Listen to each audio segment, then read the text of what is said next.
So I graduated in 2023 from a majority white area in upper-middle-class suburbia, GA. Everyone around here acts super high class and is tight-strung and rich and stuck up. I'm mixed and adopted, so I know that I'm spoiled and that I have way more than I deserve. I graduated with honors from high school and began attending a little women's college on a half-academic, half-athletic scholarship. I studied nursing and psychology, a double major.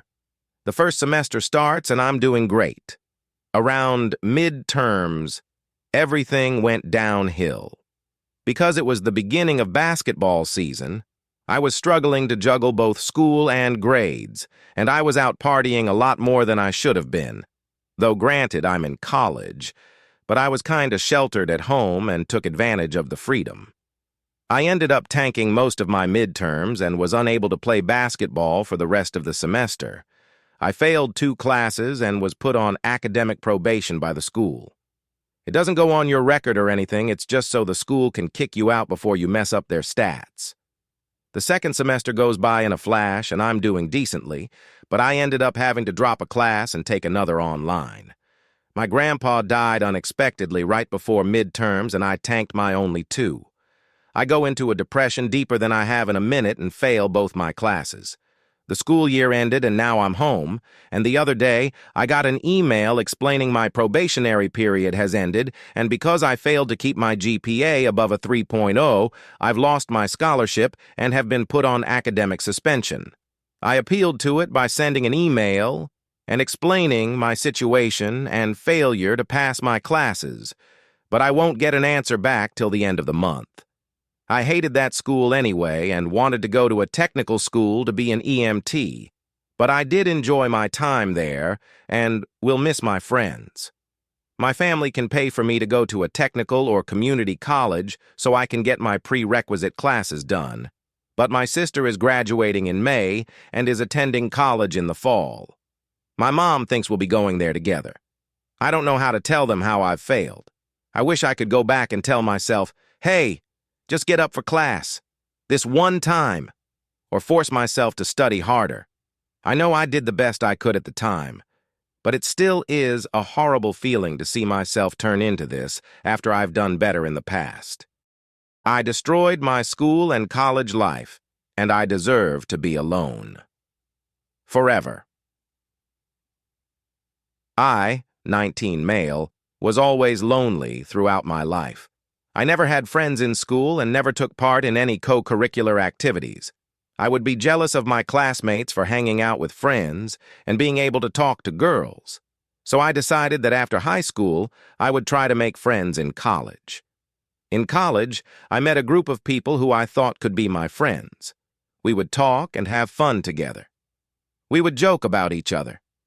Even though there were 2 girls in our group, their friendly nature made me comfortable talking to girls. Even there was a guy in the group who I would hang out with a lot. We would sit together and go to eat food together in the canteen or outside the college. I even started talking to a girl. She was really sweet and cute to talk to, and we would bitch about our professors and at once shared playlists with each other. She was the one who asked me for my Insta ID. She would look and smile at me and wave at me. It was amazing. I thought my college life is going to be way better than my school life.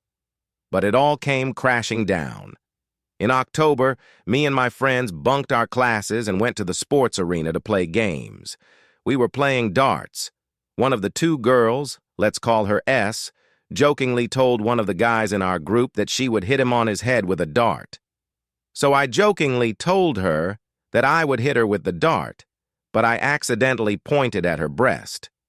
I was looking at her face, so I didn't realize it. She got offended. She took the other girl, let's call her Z, and told her everything about this. Z confronted me and started shouting at me in the sports arena, attracting everybody's attention. The sports officer came running towards us. He heard the entire story and took my ID card and told them to write a letter against me to the dean. After the letter was written, he took me and the girls to the dean, who thought of this as a minor incident and told us we were legally adults and coming to him with these petty complaints. Then they told the dean about me taking photographs of them and leaking them. The day before, I clicked S's photos of her eating a banana in the presence of our friend group. She took it very sportingly as a joke, and I uploaded them to our personal WhatsApp group. Every one of us, including her, was laughing and giggling, but she and Z told me that I took them without permission. They even told me that I was never a friend and I was an outsider. Dean got me suspended for 15 days because the next day our vacation would start, so throughout November I was in my home. My mother uses this incident as a weapon to scold me every now and then when we have arguments. And the worst was my crush. During the days of my suspension, I was in contact with my crush. She would even send notes of the classes of that day every day throughout the suspension, but she didn't know I got suspended. Then when I rejoined college and started attending classes, I sat far from my former friend group and behind my crush, and she ignored me. Completely. Throughout the whole day, she would ignore me. That broke my heart. I was very upset and regretful for my actions. I think that my crush stopped talking to me because she got to know about this incident and misunderstood me. I have been hating myself for not respecting boundaries. Now I am all alone seeing my classmates enjoying their friendships and relationships. I think I deserve this. The reunion. The sun was shining brightly when I found the letter in my mailbox. The envelope was crisp and white, with elegant handwriting spelling out my name and address. Curious, I tore it open to find an invitation to my high school reunion. I hadn't thought about those days in years, caught up as I was with my job as a marketing executive in New York City. The reunion was scheduled for next month at the old school gym in my hometown, a small town I had left behind for bigger dreams. I hesitated. High school had been a mix of joy and pain for me.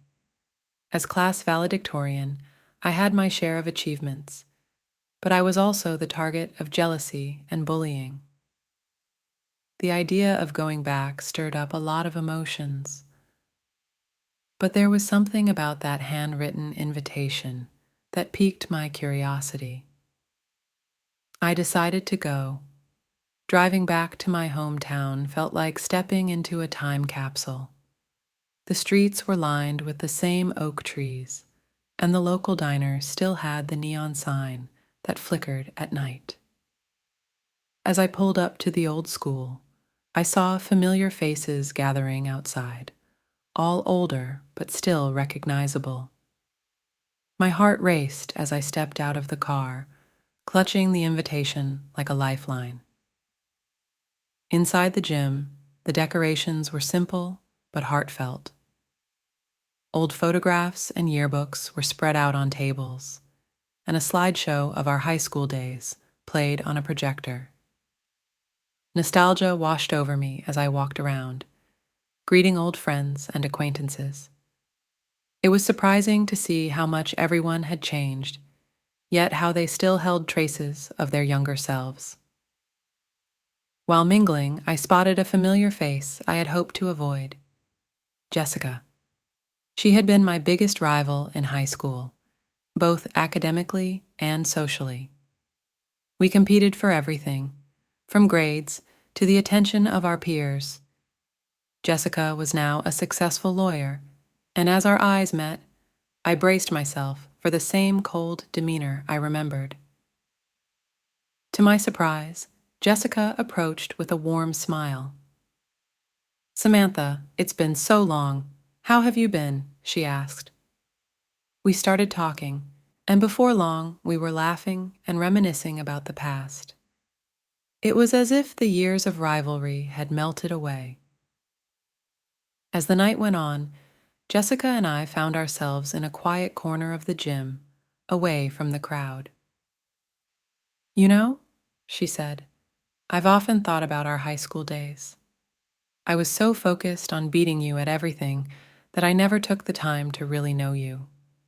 I'm sorry for all the hurtful things I did." Her words took me by surprise. I had never expected an apology from Jessica, let alone such a heartfelt one. I appreciate that, I said, feeling a weight lift off my shoulders. I was so competitive, too, and it got the best of me. I never meant to make you feel bad, either. We talked for hours, sharing stories of our lives since high school. I learned that Jessica had faced her own struggles and insecurities, which she had masked with her competitive nature. In turn, I opened up about my own challenges and triumphs. By the end of the night, Jessica and I had forged a new connection, built on understanding and mutual respect. We exchanged numbers and promised to keep in touch. As I drove back to my hotel, I felt a sense of closure and peace I hadn't known I needed. The reunion turned out to be more than just a trip down memory lane. It was a reminder of how much we all grow and change, and how even old wounds can heal with time and understanding. For the first time in years, I felt truly at peace with my past and excited about the future.